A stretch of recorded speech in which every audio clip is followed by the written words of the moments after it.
हज़रत अली शेर खुदा कहते हैं भूख लग गई थी, भूख बड़ी लग गई और हालात गुर्बत के थे, आजमाइश थी। तो फरमाते हैं कि मैंने सोचा मजदूरी ना कर ले। हम क्या करते हैं, जो ज़्यादा गरीब है वो मांग लेता है, जो दरमियाने तबका है का वो उधार ले लेता है।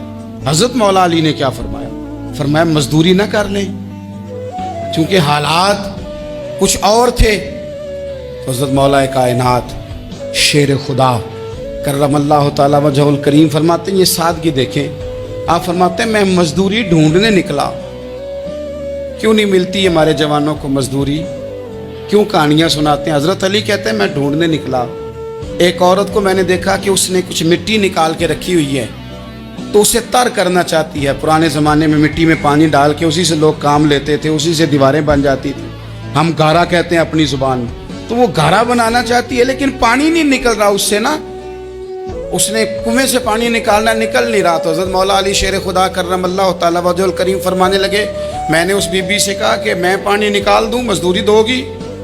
उसने कहा मैं भी मजदूरी तलाश कर रही थी, एक पानी का डोल आप निकालेंगे और मिट्टी पे डालेंगे तो एक खजूर दूंगी। हज़रत अली फरमाते हैं गर्मी बड़ी सख्त थी, मैंने 16 डोल पानी के निकाले, 16 बर्तन भर के पानी निकाला और उस मिट्टी पे डाला। फिर मैं हाथ धो के आया और उस खातून के पास बैठा, तो उसने मुझे, ओ मजदूरो कमजोर कमजोर पड़ते हो, पीछे पीछे होके बैठते हो, ख्याल बनाते हो कि हम कोई कमजोर लोग हैं। ये देखो मैं किन की बात कर रहा हूं, जिनका प्यार ईमान है, जिनकी मोहब्बत ईमान है।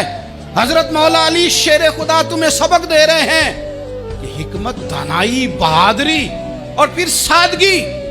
मुझसे कई दफा लोग पूछते हैं आपके वालिद साहब, तो मैंने कभी झिझक के नहीं बताया, नहीं मेरे अब्बा प्रोफेसर नहीं थे, मेरे अब्बा पीर नहीं थे, मेरे वालिद साहब जो थे वो आलिम नहीं थे, लेकिन मुझे फ़ख्र है जब उनका इंतकाल हुआ और मैं उन्हें गुस्ल दे रहा था तो उस वक़्त भी उनके हाथों पे छाले थे, इसलिए कि वो मजदूर थे, वो मेहनत करते थे।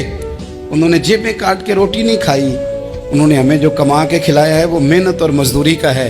मैं नाज से कहा करता हूँ अल्हम्दुलिल्लाह मैं किसान का बेटा हूँ, मैं उसका बेटा हूँ जो धरती का सीना चीर के अनाज उगाते थे। और मैंने देखा है कि जब बड़ोले में मेरी अम्मा गंदम भरने लगती तो मेरे वालिद साहब फरमाते तियां ध्यानियां दा हिस्सा भी कढ़ लई, गरीबां दा भी कढ़ लई, फुलां दा भी, ते फुलां आदमी दी गंदम ऐत की थोड़ी हुई है, वो 2 बोरियां उधर भी भेजनी है।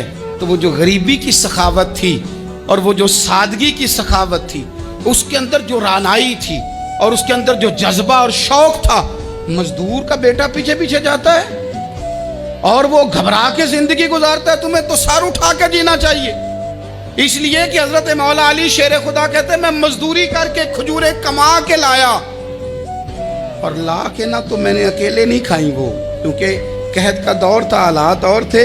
फरमाते हैं ला के हुजूर को पेश की। मैंने कहा हुजूर ये खजूरें हैं। तो करीम ने पूछा कहाँ से आई हैं? मैंने अर्ज़ की हुजूर भूख बड़ी लग रही थी तो मजदूरी के लिए निकला, तो एक औरत ने अपने मिट्टी को पानी लगाना था तो मैंने मेहनत करके ये 16 खजूरें खाई हैं। तो कहते हैं हुजूर ज़मीन पे बैठे थे, मुझे भी साथ बिठा लिया, खजूरें हमने वहाँ रख ली, बड़े शौक से मीठी मीठी बातें भी होने लगी। ये तो जो लोग रोज़ खाते हैं ना गोश्त, वो तो नखरे करते हैं, कहते हैं ओ जनाब ये ज़रा ये चीज़ मुझे हज़म नहीं होती, कोलेस्ट्रॉल है फलान, पीछे ले जाओ पीछे। लेकिन कभी आप दोपहर को मजदूर को रोटी खाते देखें, वो जिस तरह हाथ धोता है और पोने को अचार लग जाता है सारा जो वो बांध के लाया होता है, और लेकिन जब वो खा के खाना अचार के साथ आसमान की तरफ देखता है, लफ्जों में नहीं, क्योंकि लफ्ज तासीर से बनते हैं, तलफ्फुज से नहीं। अहले दिल आज भी हैं अहले जुबान से आगे। वो जो लहजे से रब का शुक्र अदा करता है तो उसकी आंखों की रोशनी बताती है कि जो इसने खाया है इसने रब का शुक्र भी सही करके अदा किया है, फिर उठ के काम। तो हजरत मौला अली शेर खुदा कहते हैं हुजूर ने मुझे वहीं बिठा लिया और रगबत से खजूरें खाने लगे। ऐसा कोई महबूब कहीं होगा न कहीं है, देखो बैठा है चटाई पे मगर अर्श नशी है, और मिलता नहीं कौनैन को क्या क्या तेरे दर से, एक लफ्ज नहीं है जो तेरे लब पे नहीं है।